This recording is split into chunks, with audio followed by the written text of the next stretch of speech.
एक संवाद के माध्यम से मैं डॉक्टर कपिल व्यास आज बात करते हैं थोड़ी हिंदी में। एक स्टोरी बहुत बढ़िया है, घर के खाने की क्या वैल्यू है वो समझाने की बात मैं आज कर रहा हूँ। 28 दिन का पीजी, अभी वैकेशन का माहौल चल रहा था अभी तक, और सब लोग, सब स्टूडेंट्स, सब छात्र सब अपने घर पे थे, और उसके बाद बैक टू पैवेलियन फिर से अपने कॉलेज या कहीं जॉब पे भी फिर से वापस लग रहा है। तभी 28 दिन का पीजी, ये आंटी जी जयपुर में एक पीजी यानी पेइंग गेस्ट रखती है। उनका अपना पुश्तैनी घर है, उसमें बड़े बड़े 10 से 12 कमरे हैं। उन्हीं कमरों में हर एक में 3 बेड रखते थी। उनके पीजी में भोजन भी मिलता है और खाने खिलाने की भी वो शौकीन है। बड़े मन से बनाती और खिलाती थी। उनके यहाँ इतना शानदार भोजन मिलता था कि अच्छे से अच्छा शेफ भी वो नहीं बना सकता। आपकी माँ की इतने ऐसे ही प्यार से, माँ के जैसे प्यार से ही वो खिलाएगी जितना वो खिलाती है। उनके पीजी में ज़्यादातर पेशा लोग और छात्र रहते हैं। सुबह ब्रेकफास्ट और रात का भोजन तो सब लोग करते हैं ये, लेकिन साथ में किसी को भी आवश्यकता हो उसे दोपहर का भोजन भी पैक करके पार्सल करके साथ में देती थी। पर उनके यहाँ एक अजीब गरीब नियम है, हर महीने में सिर्फ 28 दिन ही भोजन पकेगा, शेष 2 या 3 दिन होटल में खाओ। ये भी नहीं कि पीजी की रसोई में बना लो।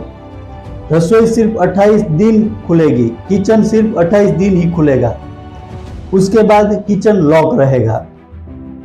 हर महीने के आखिरी 3 दिन मैस बंद रहेगा। होटल में जाओ, खाओ, चाय भी बाहर पियो और सब चीज बाहर ही करने की, बाहर ही खाने की।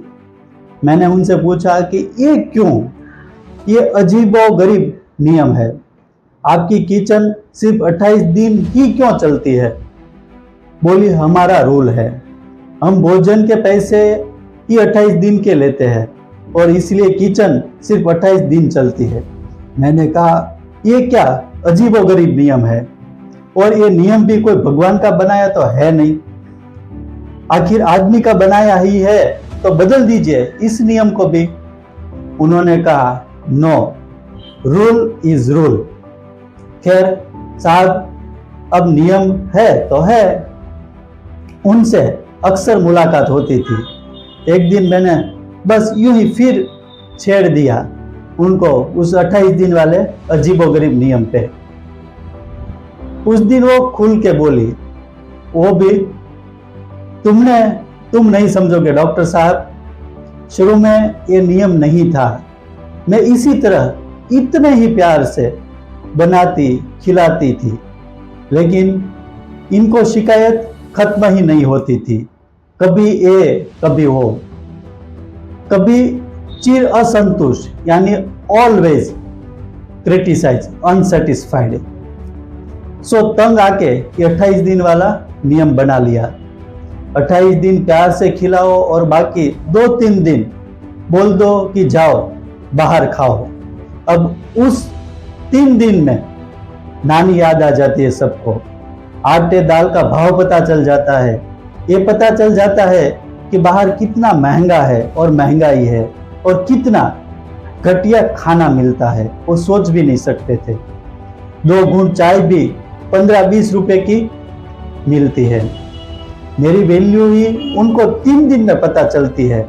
सो बाकी 28 दिन बहुत फायदे में रहते हैं, और हमारे साथ भी वो कायदे में रहते हैं। अत्याधुनिक सुख सुविधा की आदत व्यक्ति को असंतुष्ट और आलसी बना देती है।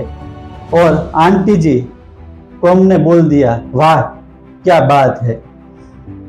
मैं यही बात आपको सब लोगों को समझाना चाहता हूं कि घर में जो खाना पकता है उसकी वैल्यू हमें तभी आती है जब बाहर जाके वो खाने की हम कीमत चुकाते हैं। इसीलिए सबको पौष्टिक आहार घर से ही मिलता है, सात्विक आहार घर से ही मिलता है, और हम बाहर जो ढूंढ रहे हैं वो सिर्फ हमारी हेल्थ को नुकसानकारक होता है। इसीलिए घर के खाने को ऑलवेज सैल्यूट करें और बनाने वाले को भी फिर से नमन करें, वंदन करें। Thank you so much.